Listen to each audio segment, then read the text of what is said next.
Did you realize Jesus' resurrection started something new? His new body foreshadows and portrays a new world, a new beginning, the hope of glory. In this post, I want to take a look at what God's Word teaches about Jesus' resurrection and the new creation.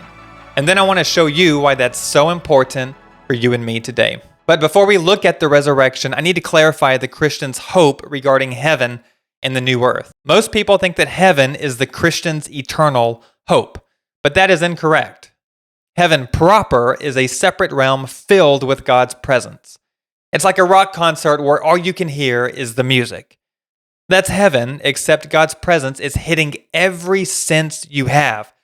And everything you see ultimately points you to God's presence, and it's exhilarating rather than obnoxious and debilitating. When Christians die today, they do go to heaven, but God's eternal goal for us is not heaven. It's a new earth where heaven spills out onto it and envelops it in every way. Earth filled with heaven. That is the trajectory of history for God's people. It's called the new creation, where the old earth and all that's wrong and corrupt and evil is undone. Jesus said he's making all things new. So the Christian's hope is not a non-earthly heaven, but heaven on earth. The new earth will be filled with God's presence in the same way heaven is, but it will not be a replication. It will display God's glory, God's presence, in a fresh and invigorating way. That's how I'm distinguishing between heaven and the new creation. Now here's what's so interesting and important. That process of new creation actually began with Jesus' resurrection. When Jesus resurrected, he started the new creation. Paul, in Colossians chapter 1, verse 18, said that Jesus is the firstborn from the dead, so that in everything, Christ might have the supremacy. Here's how the new creation contrasts with the old creation. God made the world for humans, and then he made humans and put them in the world as the crown of his creation. Adam and Eve came last, and they ruined it all. But Jesus appeared as God and man, and he accomplished what they couldn't accomplish. So he's first in the old creation.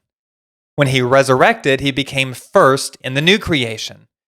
Except in the new creation, the new earth doesn't come before Jesus. Jesus, the God-man, first receives a new body, and then through him, all his people will receive new bodies, and the earth will be remade. It'll be made new. With Adam and Eve, the earth came first, and then their bodies. It's the opposite with the new creation. And in that way, that is how Jesus is supreme in everything. It's fascinating how this works out. Jesus is the seed out of which will sprout the new heavens and the new earth. Theologians often use the word inauguration. Often that word depicts a big and weighty moment, like our presidential inauguration address. And I like that feel with Jesus' resurrection. It started something new in a cosmic way. Jesus, with his resurrection, inaugurated the new creation. But this isn't just for theological intrigue. The truth is for you and me to hold on to today.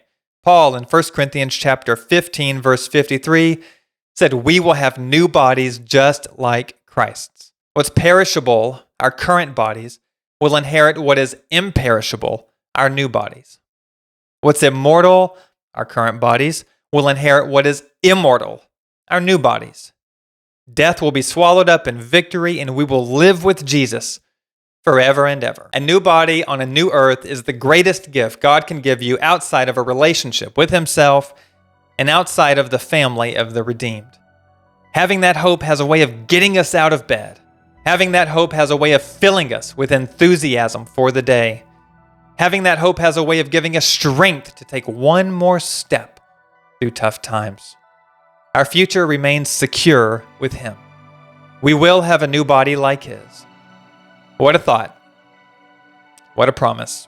Well, I hope this look at Jesus' resurrection was inspiring for you.